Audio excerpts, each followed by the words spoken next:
Welcome to the Her Story Circle podcast, the podcast that brings you the extraordinary tales of everyday women who are changing the world. I'm your host, Gertrude Mache, and I'd like to acknowledge traditional custodians of the land on which we meet today. I also like to pay my respects to elders, past, present, and emerging. Every week, we dive into the lives, challenges, and triumphs of women from all four corners of the globe. We're here to inspire, enlighten, and connect, sharing stories that uplift and empower. So grab a cup of coffee, settle in, and join us as we explore the incredible journeys of women shaping our future. This is Her Story, where every woman's voice matters. Hello, everybody, and welcome back to the Her Story Circle. This is Gertrude Mache here in beautiful Melbourne, Australia. And today I am graced with the presence of yet another fascinating woman. Welcome, welcome, welcome to our tribe. Please tell everybody your full name, where you're based, and share your story with us today.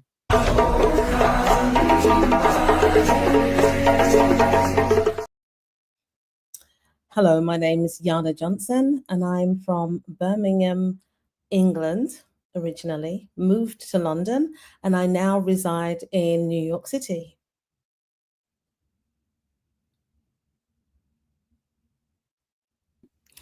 So tell us your story, your backstory, where you're from, where you were born. Wonderful. So first of all, thank you for having me on the show. I count it a marvelous privilege and an honor. I was born in Birmingham with my parents, my mom and dad, and my sister. And we lived in a high rise until about the age of 4, where my dad met 11 other men who came together and bought derelict land because the UK was heavily bombed in the Second World War. They bought the land and built their own homes. So that gave us a very safe community to exist in. So I grew up, I wouldn't say privileged, but I grew up in an environment that was very beautiful and safe community to develop in, my sister and I.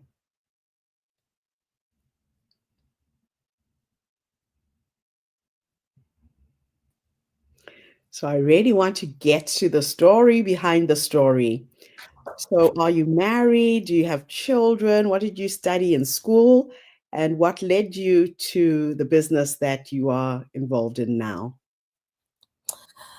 So a bit of a story. My father built the houses, and we went to school. After school, I realized that I didn't do great in school because we were during the Thatcherite season, the Thatcherite era, and so there was lots of teacher strikes. However, I decided I was going to study in London, and one day got myself cleared to university in the system and moved to London.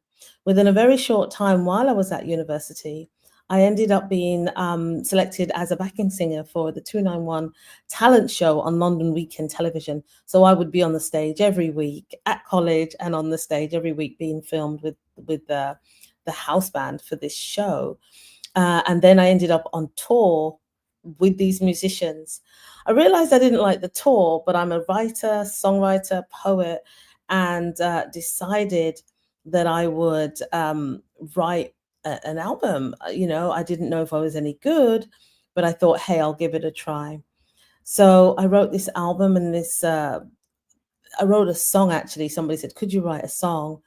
I wrote a song, and the song won a competition, and that encouraged me to do more writing.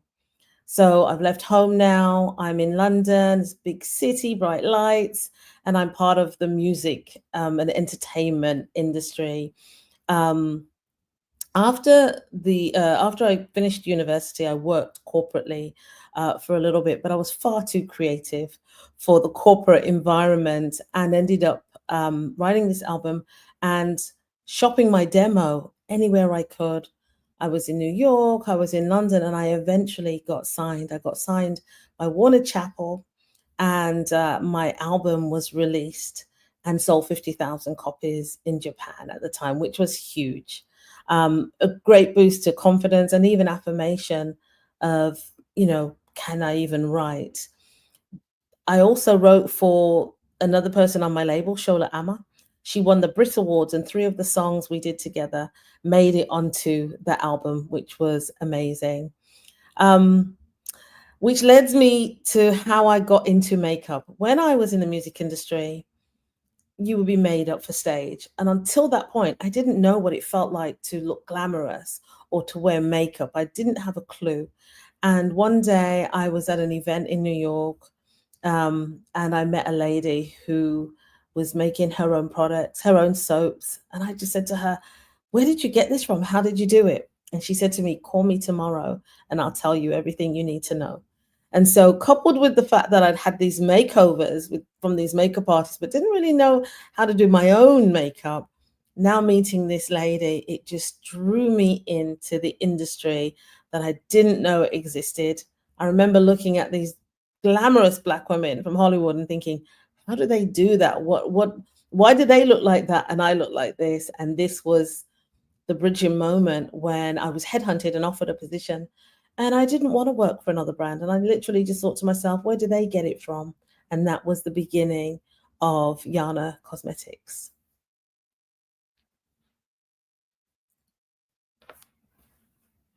Absolutely fascinating how one fortuitously stumbles upon a career that has now taken you all over the world, and you've been inspiring so many with your brand.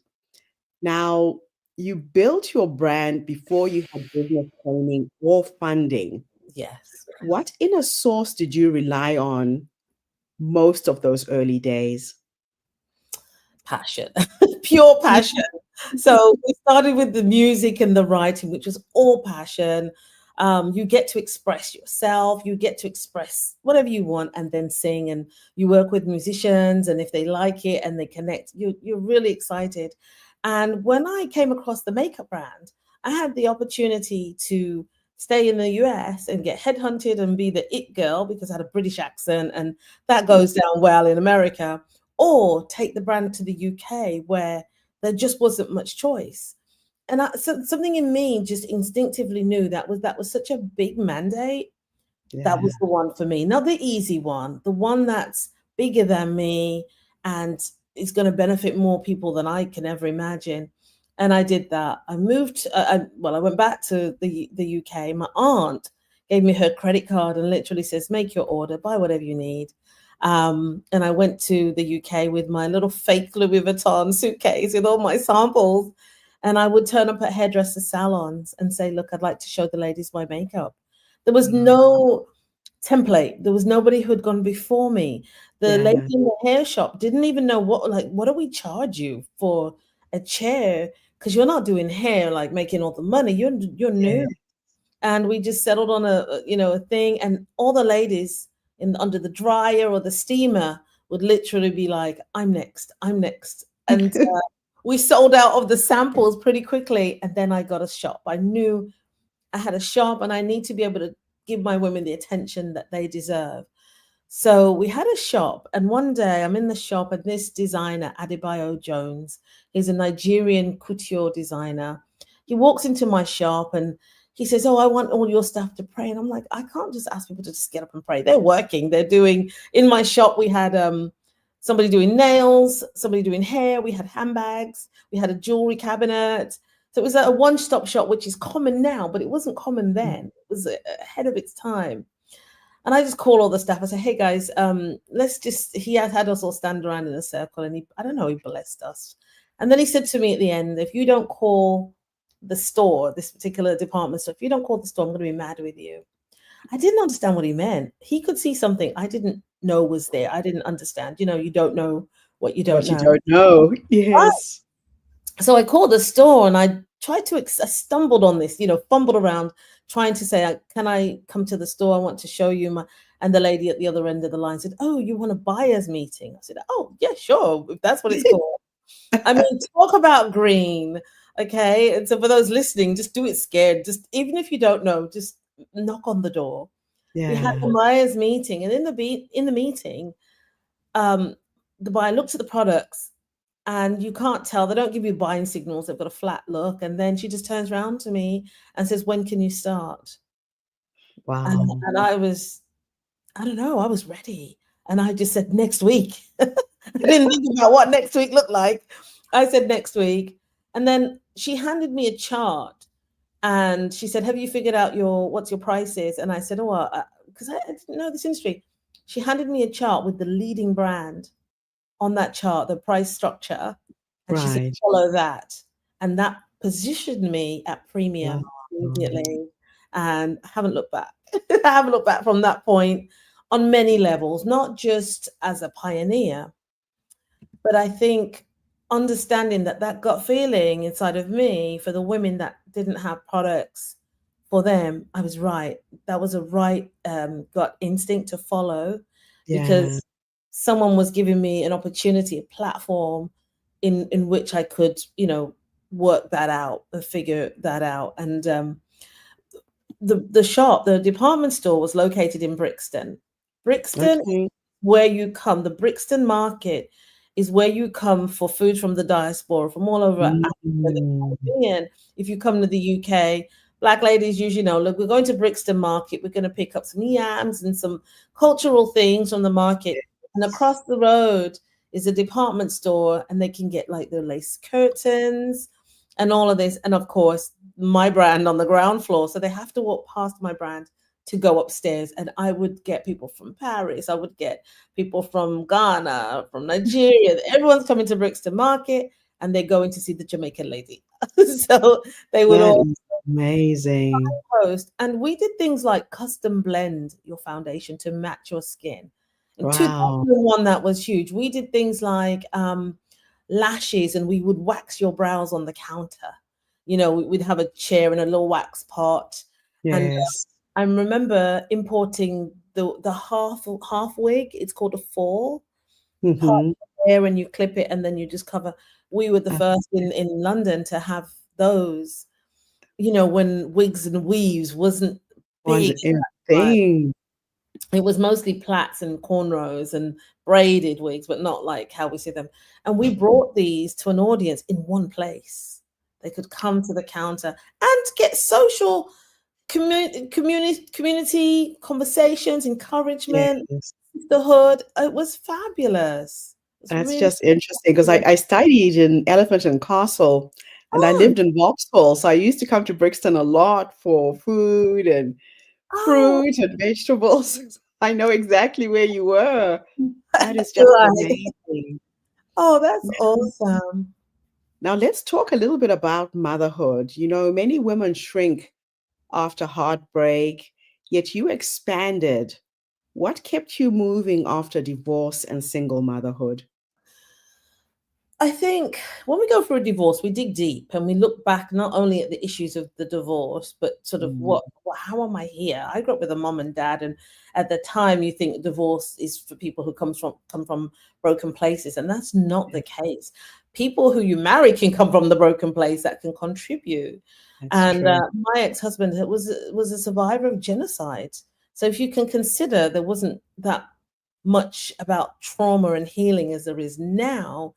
A man Mm, coming from a country where there was genocide, that's going to cause issues if they're not getting the help. And I don't. I've since forgiven him, and we're great friends because I have understanding. But I dug deep, and I think I really wanted to be the mom that I wanted, because mm, my mm. parents will also have gone through an element of some kind of social destabilization, moving to the UK, pioneering, building these houses, and they've got their own thing. And there was a way I wanted to be as a mom, and I Yeah. had one child, so I was able to give it. And even though I would work, by the time she went to high school, I remember me and Gabby in my Mercedes, and I would always pick her up. I was at everything. I even joined the school board. And so the secretary in the school knew me on a first name basis. And so my daughter was kind of, it wasn't, um, what was the word, swaddled, but she was encouraged and surrounded by encouragement. And I wanted to be that mom, like my aunt, who would give you her credit card or give you permission and say, here's the resources, You need to go and be great. And Wow, that's whatever just that, whatever that amazing. meant, yeah, whatever Yeah. that meant for her.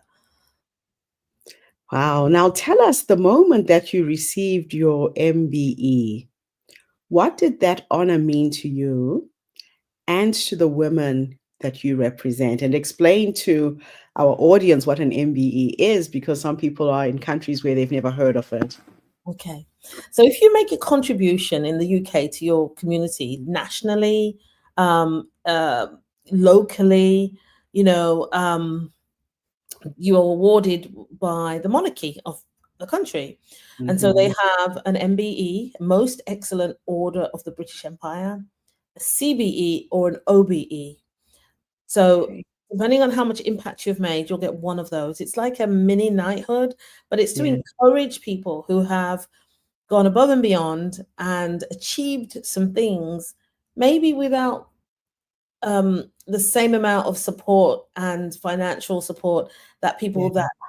that have the capabilities can. They're recognizing you and saying, "We see you." And so I Mm. remember the day when I received my nominate. You're nominated, and you can't say anything for a whole year. And Oh, wow.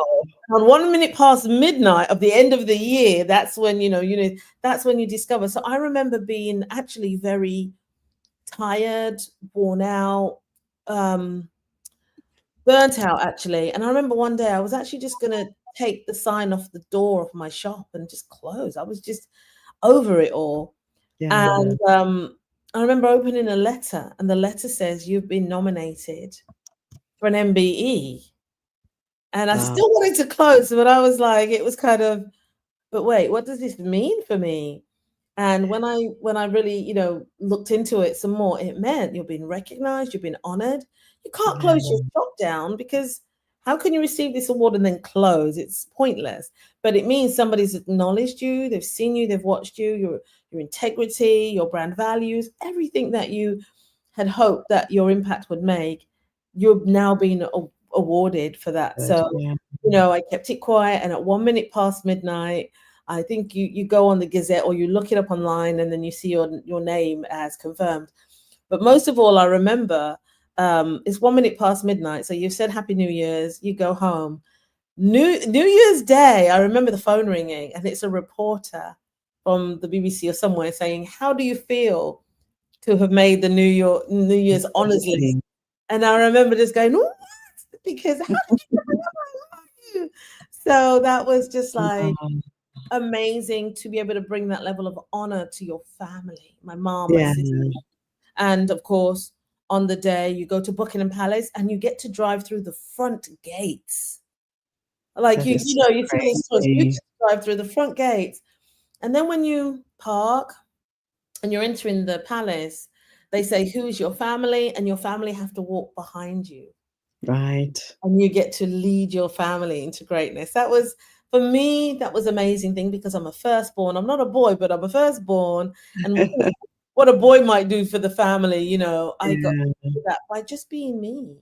And I remember the royal musicians were in a box above, and they were playing all these beautiful songs that you hear, Gone with the Wind, all the theme tunes, classical. And it was Mhm. surreal, and you find yourself, your head in the air, just looking around, trying to eat up, trying to absorb the environment, to Yeah. remember it, because you can't take photographs in there. And it's just surreal that you are being called into a place of honor on that day. And I'll never forget it. Never That's forget. just incredible. Thank you. Now, you have gone through so much. What are some of the invisible barriers that you faced as a Black woman entrepreneur across the UK, the US, and Africa? Wow, that's a really, really good question. And more recently, it's not even just as a Black woman, it's as a divergent, it's as somebody who's gifted and talented. If you're a Mm. pioneer, you go first, and everybody jealously looks on, and some encourage and some, scoff, because Yeah, you don't know always what you're pioneering until it happens, and then it's like, oh my goodness. Some of the barriers I faced, which it wasn't evident until you started moving. So when I was very new, just walking around with my fake suitcase, you got people who think, oh, what's she doing? Oh, that's not going to come to anything.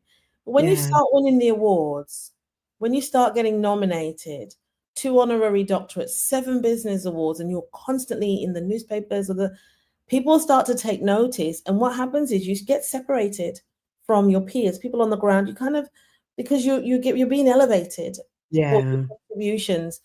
And so you can suffer from jealousy. You can suffer from closed doors. Sometimes the doors that close, others open. Yeah. In terms of what I was doing in business, initially, there weren't men in that space that would block, because I could do the desk work in the evening and figure out my branding, my marketing, order my inventory, and then get it on the shelf. But as I grew and I would give talks and find myself in more male-dominated spaces, there were Yeah. people that just didn't get it. They didn't understand. They didn't, what's so good about your brand and all this kind of stuff. And you really start to see, oh, everybody's not a. Mm. These are things you learn afterwards, and it can hurt you. It can Yeah. hurt you. I remember when I was going to start my business, there was a location that I wanted. And I said to a friend, oh, I think we're going to ask this particular place. It was in a gym. We could have one of the rooms to do some of our services. And I remember the friend, I can't remember what happened. She just got there before me and literally negotiated the spot for herself and came back and said to me, would you like to be my assistant? Oh, wow.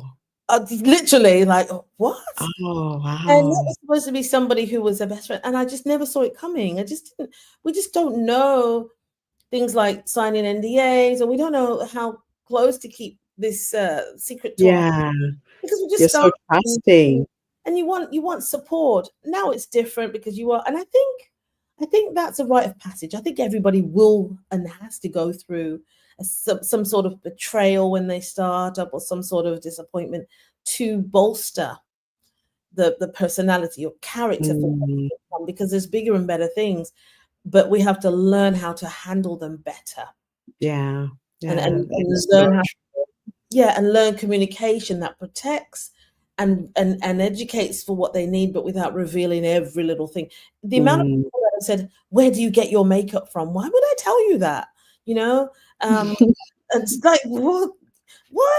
And even, we were vending on the weekend and somebody said that, where do you source? Where do you manufacture? Yeah. And I'm thinking, well, I'm not going to tell you my secret so that you can now go and do it. That's And just do not this. Yeah, fair. exactly. This is And an so, intellectual idea. exactly. Wow. So we've developed more unique ways of just really pointing to the fact that it's ethically sourced, or it's vegan, or it's, non-allergenic, and things like that, and just diverting, because they don't really want to know that. People are just curious to understand the template, but each Mhm. person's template is their own for Yeah. what for what So what they true. are doing. So it's just been an amazing journey. There's been downtimes. I'm not good at being vulnerable sometimes because I'm always in this kind of protect mode. And also, I feel like when I'm facing my clients or the public, I feel like my job is to be a leader and to present strength and encouragement. And Yes. so when people would come to see me, it was never about me. I'm the one with the makeup brush. I'm the one whose chair you're going to sit in. What can I do for you? Other than make you look beautiful, I am available for you. And that's how the business grew, on that brand ethic of That's really, amazing. yeah. Now, talking about that, how does your brand reflect your values, your faith, and your belief in community-led transformation? Thank you for asking that question. So I'm a believer, I'm a faith-based person. The brand itself is a brand. You hear these people say, oh, it's a Christian brand, or it's this. No, the brand can't be anything, it's just products. But Yeah. because I was speaking to so many women on a weekly basis, they would pop back in and tell me the testimony. Oh, this happened, and thank you for the encouragement. And it was, you were a safe space for all these women. And as a Yeah. believer, I was able to encourage these women a lot. And so, in terms of the brand value, and I teach this to staff when I have staff, depending on Mhm. what thing I'm doing, the customer's always right, and the customer is, we're there for the customer. As a woman in the diaspora is usually the demographic that's coming to us. That woman wants to feel safe, and she wants to look beautiful, and she wants to feel heard, and she wants to be able Yeah. to trust that what you're talking about. It's not gossip. It's, it's a safe place where she could just take a breath. If you imagine when we were in Morley's department store and they're coming in from the market, they may have flown in or caught the Eurostar. They're getting some fruit and veg. They're probably cooking that day, and they may or may not have had a friend to talk to or somebody who doesn't know them, non-judgmental, to just think out loud and to just be met with somebody who's beautifying you and encouraging you. I think in terms of like our values, that's because that's how I am. I think it's followed through to my staff and then the environment. So when I had a boutique at one time, and when the women would be in my boutique, it was my space. You didn't have to leave. It wasn't like the counter where you can't stay for too long. And they would stay in the boutique and literally hang out and talk, and everybody would be talking together, synergizing, laughing at some things that we all find common, or just talking through things. But you left lighthearted, and I actually miss that space. That's just amazing. Wow. Now, you've mentioned the power of reinvention after 50. Yeah. What do you think women in their midlife most need to hear right now at that period of their lives? I think women need to hear how beautiful you are. You've come this journey, 50 years, you've made it, you're here.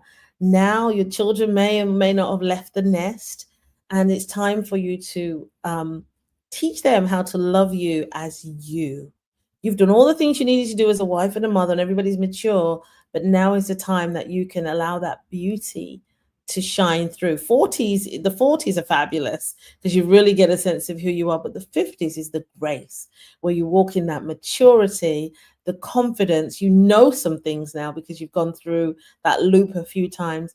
Now is the time to use some of that spare cash as 55-year-olds and 50-year-olds have, and buy the nice creams, treat yourself, fix your wardrobe, fix your nails, just look and feel beautiful and graciously still and peaceful, because you know who you are now. That is so true, and a message that we all forget every once in a while. Now, we're going to finish the interview and talk a little bit about your philanthropy work. You've quietly supported communities from Ghana to Pakistan. Yes. Why is philanthropy so embedded in your story? Oh, that's a deep one.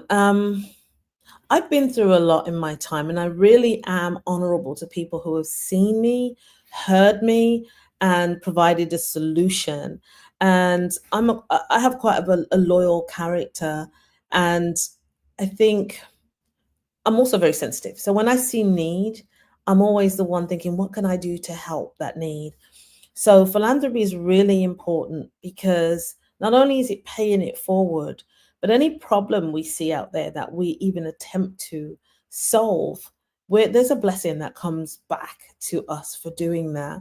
But I actually just enjoy people, and I enjoy change. I enjoy change for the good when there's a tough situation, be it fundraising or a mission-based trip where I literally go somewhere and just learn local people, meet local people and local customs, and just be there in some way and have impact. And I think going forward, we reach our goals eventually. And when we reach our goals, then what? And I was talking to somebody recently who spoke about a fashion designer or somebody very famous who committed suicide. And we were like, but they have all this wealth, they have everything. And so without purpose, it doesn't mean anything. So when you connect wealth or,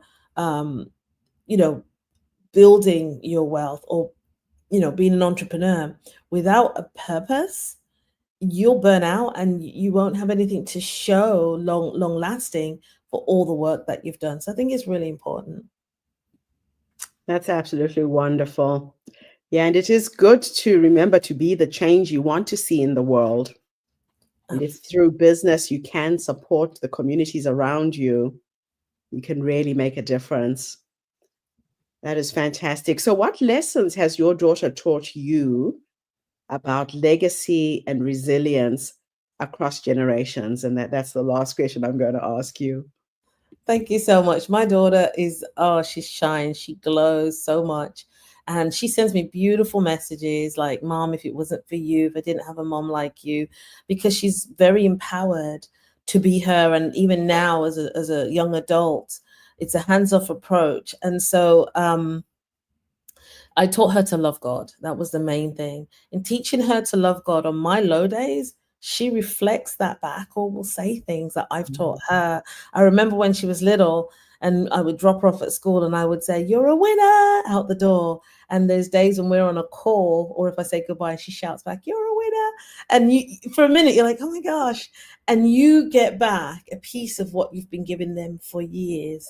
And that love coming, they say when you love, it comes back. But that love and that encouragement, we're like best friends where we'll send each other texts and just encourage each other and do quirky things. And when we're together, there's so much attraction. People want to sit next to us at restaurants and all that kind of stuff. But I think that's just an example of when you release love to a person and you support them, encourage them, and you watch them grow, continually celebrate them, even in the mistakes. You're reflecting something back that you want for you, because ultimately my daughter gives it back to me. And now I'm just so glad for all the long suffering, all the times I did XYZ, all the times I give her freedom of choice to develop her critical thinking outside of my instruction. And now I see a woman who could one day advocate for me. Oh, that is just beautiful. Yeah. Wow. Thank you so much for coming online and sharing your story with our community today. Absolutely inspiring. And thank you to everybody who tuned in. The Her Story Circle is not just a podcast. We're a social impact movement that brings you the stories and voices of women from all over the world. We share our stories to uplift you, inspire you, energize you, but most importantly, take you from where you are now to where you're trying to go. So tune in again tomorrow when I interview yet another amazing guest. In the meantime, have a fantastic day, morning, or evening, wherever you are in the world, and bye for now. Thanks again, Dr. Johnson. Thank you so much. Thank you. Thank you for tuning into the Her Story Circle podcast. I hope today's story has inspired you to believe in the power of our stories and the difference you can make in the world when you use your voice. I'm Gertrude Mache, and it's been an honor to share this space with you, where voices from all walks of life come together to weave a rich tapestry of diverse perspectives. Don't forget to subscribe, rate, and review our podcast to help us share these stories with more listeners. Follow us on social media by looking for the Her Story Circle podcast for more updates. And join us tomorrow for another episode filled with courage, resilience, and empowerment. Remember, your story matters, and together we're building a stronger, more inclusive world. Until next time, keep making her story. That was wonderful.